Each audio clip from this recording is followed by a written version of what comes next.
Class 10-এর জন্য আরেকটি video, এটি বাংলা নোটসের ভিডিও। দেখো, সাবস্ক্রাইব না করে রাখলে কিন্তু তুমি এই নোটসগুলো পাবে না, কখনোই নোটিফিকেশান তোমার কাছে আসবে না। সাবস্ক্রাইব করে বেল আইকন ক্লিক করতে কিন্তু ভুলো না। এরপরে কিন্তু আমি টেস্ট পেপারে সমস্ত ব্যাকরণের কোশ্চেনের অ্যান্সার দিয়ে দেবো, সেখানেও তুমি খুবই লাভবান হবে, কারণ ব্যাকরণ থেকে 12 নাম্বার আসে। আচ্ছা, এখানে দেখো একটি কোশ্চেন, যেটা হচ্ছে কবি কেন অস্ত্র ত্যাগ করতে বলেছেন এবং অস্ত্র ত্যাগ করে কি করতে হবে। অস্ত্র সবসময় নেতিবাচক ও ক্ষতিকারক। অস্ত্রের সৃষ্টি হয়েছে ধ্বংসের জন্য। প্রাণহানিকর অবস্থা তৈরি হয় যুদ্ধের মাধ্যমে। যুদ্ধে কেউ জেতে কেউ হারে, কিন্তু প্রাণের বিনাশ উভয় ক্ষেত্রেই হয়, সম্পদের বিনাশ উভয় ক্ষেত্রেই হয়। শুধু তাই নয়, ক্রোধ, তীব্র আক্রোশ, হিংসা, প্রতিহিংসার বহিঃপ্রকাশ অস্ত্রের মাধ্যমেই হয়ে থাকে। তাই কবি অস্ত্র ত্যাগ করতে বলেছেন। অস্ত্র ত্যাগ করে গানকে আপন করতে হবে। কবি বলেছেন গানের বর্ম পড়তে হবে, গান গেয়ে নিজেকে এবং সমাজকে সুরক্ষিত করতে হবে। গান মন থেকে হিংসা ও ক্রোধকে তাড়িয়ে দেবে। নির্মল পবিত্র হৃদয় সবাইকে সকলকে আপন করে নেবে।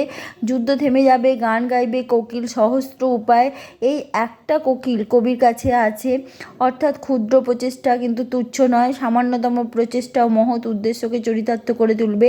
মানুষের মন থেকে যুদ্ধে করার ইচ্ছা চলে যাবে, শান্তিতে থাকবে সবাই।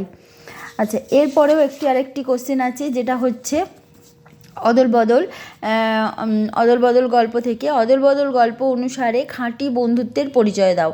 কোশ্চেনটির অ্যান্সার হলো, পান্নালাল প্যাটেল রচিত অদল বদল গল্পটি একদিকে যেমন অমৃত ইসাবের খাঁটি বন্ধুত্বের কথা বলে, তেমনি অন্যদিকে সাম্প্রদায়িক সম্প্রীতির জয়গান গায়।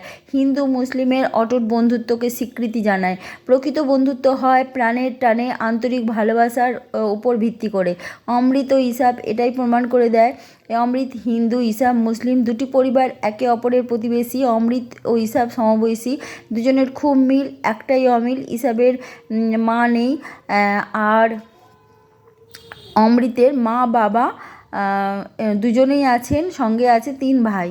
অমৃত মায়ের কাছে বায়না করে ইসাবের জামার মতো একটি জামা আদায় করে, যেটা পরে সেই ইসাবের সাথে দোলের আগের দিন গ্রামের পথে বের হয়েছিল।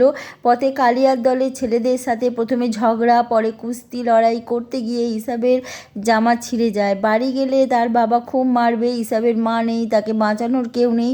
অমৃত নিজের নতুন জামা, যেটা সে অনেক বায়না করে মায়ের কাছ থেকে পেয়েছিল, সেটা ইসাবকে দিয়ে দেয়। অমৃতকে মায়ের হাত থেকে তার মা বাঁচাবেন। এই অদল বদলের মধ্যে দিয়ে ইসাবকে বাঁচানোর চেষ্টা অমৃতের অকৃত্রিম ভালোবাসার প্রকাশ। ইসাবের ছেঁড়া জামাটি অমৃত পরে, মা জানতে পেরে জামাটি রিপু করে দেন। দুজনেই বেঁচে যায় মার খাওয়া থেকে। ছোট দুটি বালক প্রকৃত ভালোবাসা কাকে বলে সেটা এইভাবে শিখিয়ে দিয়েছিল।